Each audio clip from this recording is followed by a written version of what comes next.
Hi, we will be doing a presentation on Lowry. I'm Courtney Brown, and with me is Anna Wilson and James Ingram. Okay, so the first thing I will be talking about is some information about Lois Lowry. So Lois Lowry was born in Honolulu, Hawaii on March 20, 1937. However, she lived all over the world due to her dad being in the military as an army dentist. Lois Lowry was the middle child of two other children, Helen and John. Her sister shared similar traits with her mom, such as being gentle in nature, and her brother shares same interests of cars with his dad. This caused Lois to be left on her own. Consequently, this caused her to dive into books and live in her imagination. She studied at the University of Southern Maine and Brown University. Her first novel, A Summer to Die, was based on the loss of her sister Helen. She was also facing the struggles when she was divorced by her husband, Donald Lowry, who she married at 19. All of Lois Lowry books all deal with a similar theme, the importance of human connections. Another fun fact about Lois Lowry is she is a professional photographer and used some of her photos to illustrate the front of her books, such as The Giver and The Number in the Stars. So the featured book that we'd like to talk about is Taking Care of Terrific, and in this book it's about a 14-year-old named Enid who's taking care of a 4-year-old named Joshua.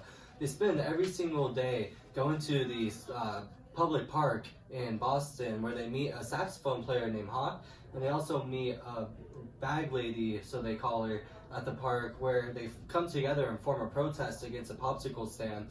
And after this protest was successful, they work together for a bigger, more illegal scheme of stealing a swan. One of the scenes during this book, they have one of the kids from Enid's school named Seth. He talks to her and tells her that he's going to blackmail her into making her get him involved in what's going on. And he says he's been watching her go to the park and deal with these strange people and is going to tell her parents. One quote that we thought was interesting from this scene was, "Then, when I went back downstairs to tell my parents that I was going to meet a blackmailer in order to persuade him not to let them know that I was about to be a part of a white slave traffic, seduced by a strange man I'd met in the public garden, that I'd probably be hooked on heroin quite soon, and that they'd likely never see me again. I'm meeting Seth," I said casually. So the reason why we picked this book is we thought it had some great teaching ideas for students.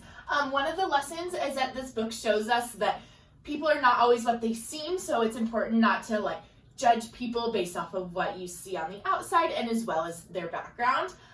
So going along with that, diversity, and the book also touches on self-care, which we think is important for students. A lesson idea that we thought is just teaching your students to be kind to people regardless, and then having them come up with some type of creative project, creative representation for the main ideas of this book. One of the critiques that we did have from this book, as well as some of the others, was that the language that is used is not necessarily appropriate for students today to be reading. So that was the critique that we had for that. Okay, so the first book that I'll be discussing is Switch Around. This came out in 1985. This book is about Caroline, who is 11, and JP, age 13, who are forced on spending time with their father and their new family. They are forced into responsibilities that they don't want to do, and they're determined to get revenge. This story can be used as a tool to explain to students that situations actually may turn out better than they first expect. This can be a good conversation starter to end discussion to what things in their life that they thought were going to go horribly but actually turned out to be really beneficial and great. So the next book is A Summer to Die. This came out in 1977.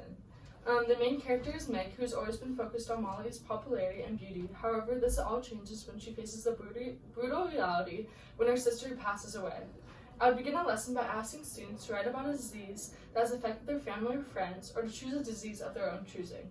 I would ask them to research their disease and then use primary and secondary sources. This will give students the chance to learn more about common illnesses and help them better relate to the main character. This would get kids to practice about being empathetic. So the next book is Number the Stars. This is a historical fiction book about a Jewish family, the Rosens, who escaped from Denmark in World War II. This center focuses on the 10-year-old Anne-Marie Johnson, who takes in Ellen Rose and pretends that she is a part of her family. This all occurs during the Danish resistance when they smuggled Jews from Denmark to Sweden.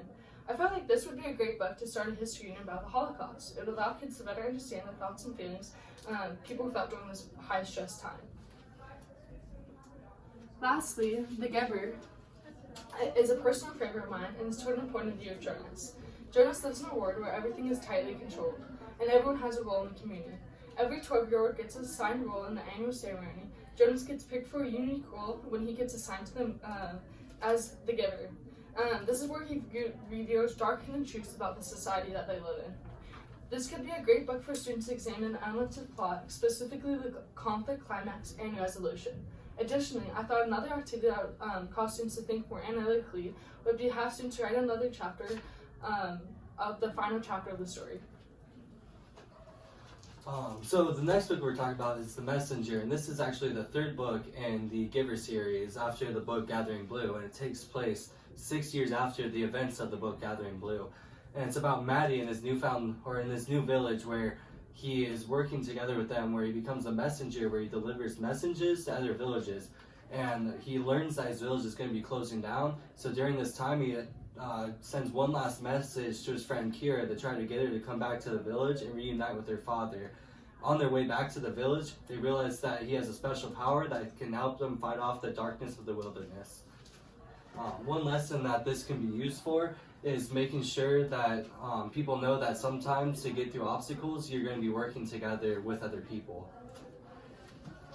The next book is The 100th Thing About Caroline, and this book is about a young girl named Caroline and her friend Stacy that like to be young investigators, and they're investigating some notes in their garbage can at their apartment, where she finds out that Caroline's roommate or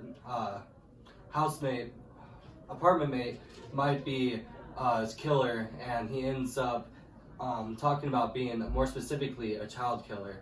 This would be a good book to talk about making sure you have credible resources within your research. Next we have Autumn Street, which is a book about a girl named Elizabeth whose father goes off to fight in World War II, and during this time her and the rest of her family go to live at their grandfather's house, where there's some tragedies that happen among family and their friends. So this book is a good way to introduce the topic of like complex ideas such as war and death to students, because there was a death of one of their close family friends. Next we have Gossamer, which is a book about dream givers and synesthetes.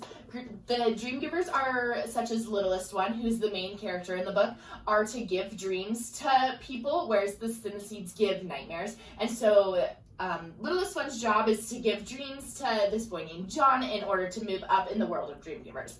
I thought this book would be a great way to like have students analyze their dreams and kind of think about them more critically. So yeah. And finally, we have Anastasia Krupnik, who is a 10-year-old girl who lives with her mom and dad. This book goes about her daily life and the choices she makes and the decisions she's making. It also, at the end of each chapter, has a list of the things she loves and the list of the things she hates. And throughout the book, you see the stuff from the list of the things she hates transferred to the list of the things she loves. So I think this is a good way to like teach students that at first you might not see the good in something, but if you dig deep and really look at it, you can find the good in most things.